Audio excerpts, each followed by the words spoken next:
Yo, you guys, this is Blacklist of the Abyss, and you're watching my review for Bleach, Chapter 588. Alright, and the big story, the top story with this chapter, it's a trap. Alright, Giselle Gavel is she's a boy. Alright, according to Yamichika, Giselle is a boy, so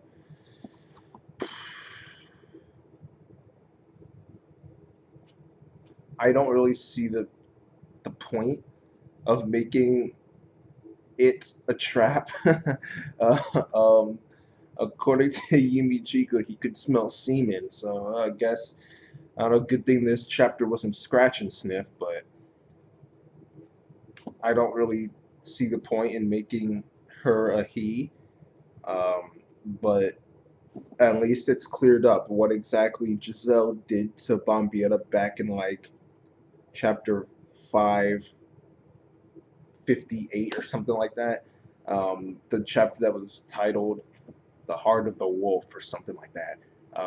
Back when, like, when the four girls approached Bombietta after she got her butt kicked, after she got one-shotted. All right, bad memories. um, they approached her and she was like, "Oh no, Gigi, don't do it," and whatever. So now we know what it is she did. She turned Bombietta into her zombie slave, pretty much.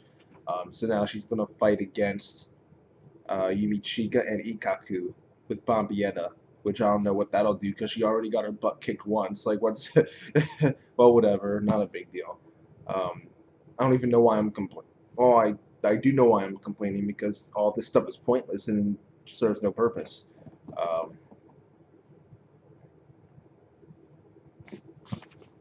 whatever. Moving on to, let's move on to the stuff that actually matters. I said that was the top story, but that was just a joke. It doesn't really matter at all. The real important parts of this chapter, the real meat of the chapter, are the beginning and the middle, because Yuha Bach, Hashfald, Uryu, they make it to Spirit King's palace, and Hashfald tells Yuha Bach, or he gives Yuha Bach his deepest condolences, right, which usually happens when you've lost somebody dear to you, like a person has died, right, and then Yuha Bach just questions him and tells him, like, don't tell me you've actually gotten a shred of emotion by looking at this decrepit gravestone or something along those lines. I kind of switched the order of it, but you know what I mean. All right.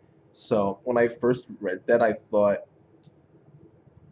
he might have been talking about Yuha Bach might have been talking about himself, and that maybe he sees that he's going to die soon, and that's why Hashfold is giving his deepest condolences, but that doesn't really make much sense. Um, so maybe it's that the Spirit Palace was built in like Quincy Land or something, and that like all the Quincy's that died 1,000 years ago, well, not all of them, but maybe some of them are like buried underground, and you have all those pillars and stuff. Maybe those are the gravestones. I don't know. Maybe I think it has something to do with the dead Quincy's, maybe from 1,000 years ago. That's why Hashford's giving him his deepest condolences. But Yuha Bach's trying to say he doesn't really care anymore. Um, but that's how I see it. Um, I'm sure Kubo will tell us at some point, though maybe he won't, because he still hasn't told us whether Unohana. Well, he's told us that Unohana is dead, but we haven't actually seen her corpse. So, you know, I'm just not going to believe that someone's dead unless I see their corpse, or unless it's such a death where I can just assume that they're really gone. Like in Naruto, with Shikaku and Inoichi and Ao and all the other dudes that were at headquarters. I haven't seen their corpses, but I'm still assuming they're dead because they probably don't have any freaking corpses left. They're probably just completely disintegrated. So in special instances, I'll just assume someone's dead even if I don't see the corpse. But right now, I just Kubo has the guy is addicted to plot twists, okay? He's addicted to plot twists, so I'm not putting anything past him. Alright? I'm not putting anything past him. So I'm not assuming that Unohana's dead. I'm not assuming that freaking Kira is dead with freaking Wabisuke. You know, I'm not assuming he's dead either. I don't know where he's been all this time if he's still alive, but you know, who cares? Um, did he? I thought I heard something once that Kubo confirmed his death on Twitter or something. No, but if he did, that means literally nothing to me because Oda confirmed Sabo's death before too, when you know how that turned out. All right, so I don't care what the author says. I only care what the manga says, which is actually what the author says. But you know, don't worry about it. Right? You know what I mean. Um, anyway, moving on.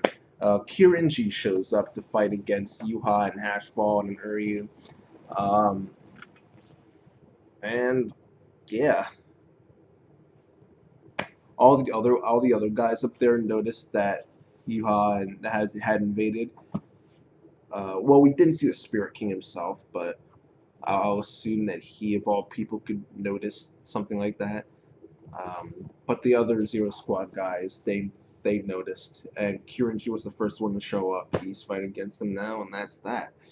He's using that water, the hot spring water that removes your blood and your spiritual pressure and all that. He's using it for all. He's using his healing for offense, which is actually kind of cool. But that's really it. There's really not much else to say about that. He's the last time we see him in the chapter, he's about to activate his Shikai, which is, I guess, I'm kind of looking forward to, but not really.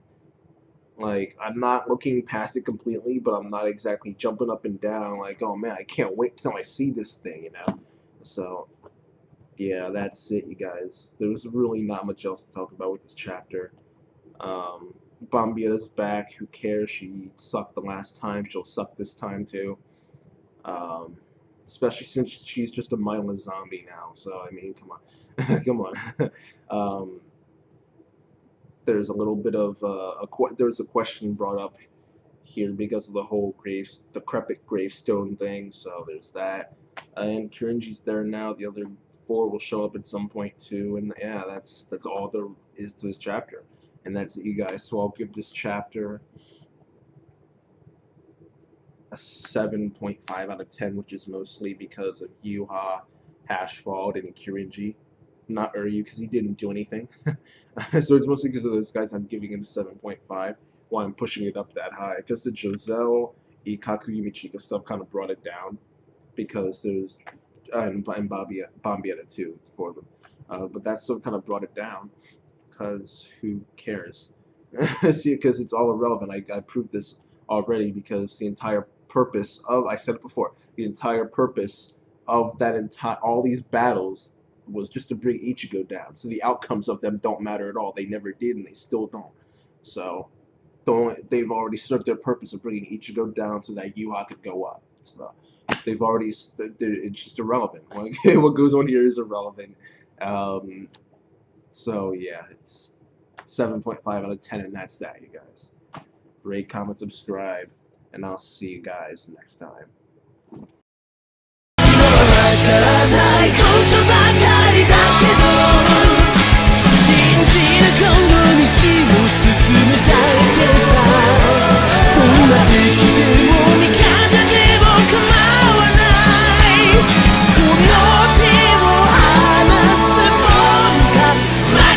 Sky